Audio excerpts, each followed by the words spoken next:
Fishing news is brought to you by Navionics, Okuma, Yozori, Evinrude, Lamaglass, the Marina at Carteret Park, and the Star Island Yacht Club in Montauk, New York. Warning: the following video contains scenes of a legally harvested New Jersey striped bass. Viewer discretion is advised. Well, it looks a little like the Zapruder film, and for some out there it could be just as disturbing. But it's a first fish, a first striped bass of the year at Absecon Bay Sportsman Center in Absecon, where Dave Scholl greeted Nick Spiris in the parking lot Wednesday morning to weigh in this 11 1/4 pound striped bass. It taped out just about 29 inches. I'm Jim Hutchinson with a New Jersey, Delaware Bay edition of the Fisherman magazine, and in doing reports and getting a couple of updates this week, I did speak to Dave. Now, he's a bayman who's been around on those waters down there for a long time, and he tells me all signs that he sees out there seem to indicate there are plenty of striped bass in the back bays. Now, Nick's fish in Absecon early this week, middle of this week, was not the first 28-inch or over striped bass that we've seen. Actually, Dennis at Hook House Bait and Tackle in nearby Toms River, he had one reported Sunday for Steve Gomini from the river on opening day. That one was caught on bloodworms. Sunday morning, bright light, got good congratulations from his daughter as well. Now, I started getting reports pretty quickly on Sunday, the opening day, March 1st, while I was at the Atlantic City Boat Show on the final day. No, I couldn't sneak away to catch any fish, but several people did. And they started texting me and firing off those social media messages right away on Sunday. Chris Madison, who I'd seen earlier in the weekend, he was out after midnight Sunday and got on him. He was throwing a Northeast Jig Company ripper, several of those rippers in the backwaters of Atlantic County after dark. Chris Bodner, he let me know the same thing, told me he was on him after midnight on the opener, braving 26-degree temperatures leading up before Sunday morning's dawn. And Douglas Delfonso, he said the same thing, quote, nighttime is the right time. Well, I got to tell you, that's the one question. When's the best time to fish for stripers? It's actually any time you can get away, whatever time you're available. In fact, Bruce Geringer, he told Robin Scott this week, quote, it's a good start in South Jersey. That little striper caught when the sun was up. Now, I could try pinpointing a specific location for you, but that would be unfair to those anglers who've been putting in their time at all hours, finding those little honey holes and special spots to catch striped bass. Even giving a town or a general body of water ain't gonna earn me any friendships from Clarence and the rest of the basement dwellers. But I will say this, Raritan Bayshore, the Toms, the nearby Forked River, maybe Oyster Creek, Barnegat Bay and all its tributaries, the Mullica, and all those various feeders, Absecon, Great Egg, Tuckahoe, and Patcong, and all along the Delaware Bay, especially on that sunny side, on our side of the bay here in New Jersey, across from Delaware, where the sun warms the water a little quicker. Now, keep in mind, we're still on last year's regulations.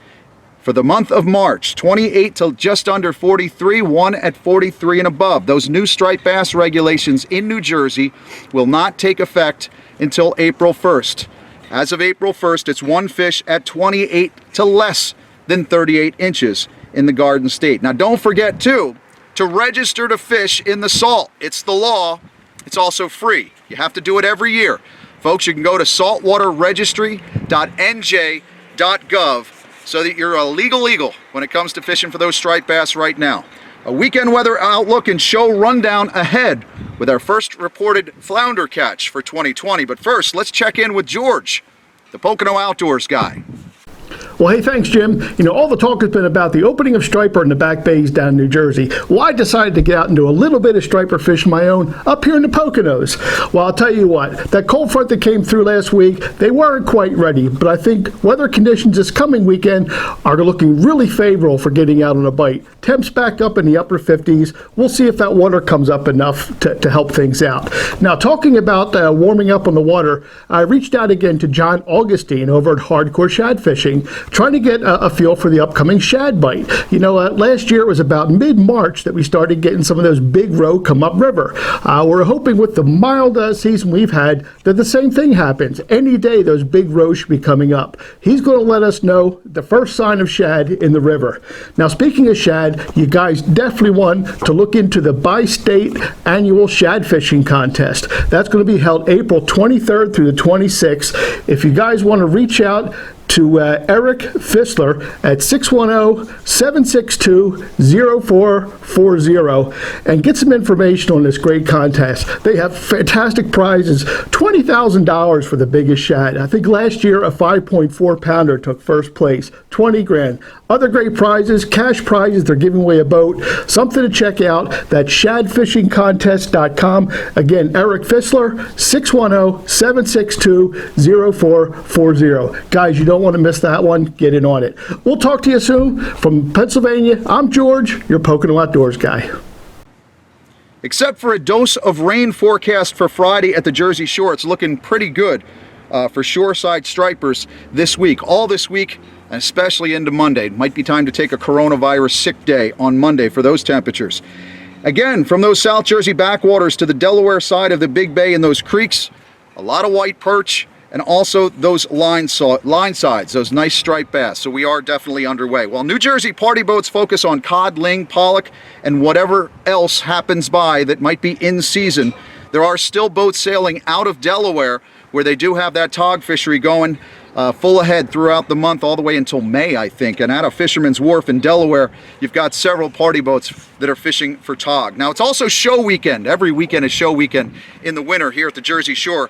I will be out at an Asbury Park at the Convention Hall on Sunday. That is the original plug show from the Asbury Park gang. That's from 9 a.m. till 2 p.m. I'll have a limited supply of those Savage Bait Max sticks. I did find a few more for Sunday, so make sure you come out to the Asbury Park Convention Hall early. Stop by the booth early, at least, and I will hook you up. Now, you've also got the Fish Hawks Saltwater Anglers Club on Saturday. They're going to be right here at the Lacey Elks Lodge number 2518 in Forked River. That flea market is the 17th annual event. The show is also 9 to 2. That's this Saturday. You might want to try dunking a bloodworm or two on some of these sod banks out in the front bay, or maybe try Oyster Creek if you wish. Sorry about that, Clarence. You've also got the show out in Manville. That's on Sunday from 9 to 3 at the VFW Hall. That event will support the local fire company. My buddy John DeBona is going to be out in Oaks, PA, once again this Friday, Saturday, and Sunday for the Philadelphia Boat Show. And he'll be taking subscriptions, giving out some of those Max sticks that he has there, and also selling our 3R decals. Now, those stickers, I love seeing them on the back of trucks. Saw this one at the Philly Fishing Show. They look terrific, and it shows that you are one of the investors in the Northeast Striped Bass Study. I will have some of those decals on Sunday in Asbury Park. If you wish to join the Northeast Striped Bass team with the Fisherman magazine and the folks at Gray Fish Tag Research. Don't forget, too, as you're gearing up for the weekend ahead, you've also got Winter Flounder. That also reopened on Sunday, March 1st. A 2-fish bag limit, 12-inch minimum size. A lot of folks don't go gunning for Winter Flounder anymore because there's just a couple of fish, but boy, is that about the sweetest tasting fillet you'll find. I'm sure James Weir, he would agree. He brought this 14-incher into Bobby at Fisherman's Den. That was caught on Shark River on sandworms. It's striper season. The debates are over. Get out there and fish, because I'll tell you what, the fish are here. With this mild winter we've had, I doubt many of the fish even left. I'll see you on Sunday in Asbury Park, and I'll see you again next week right here at thefisherman.com.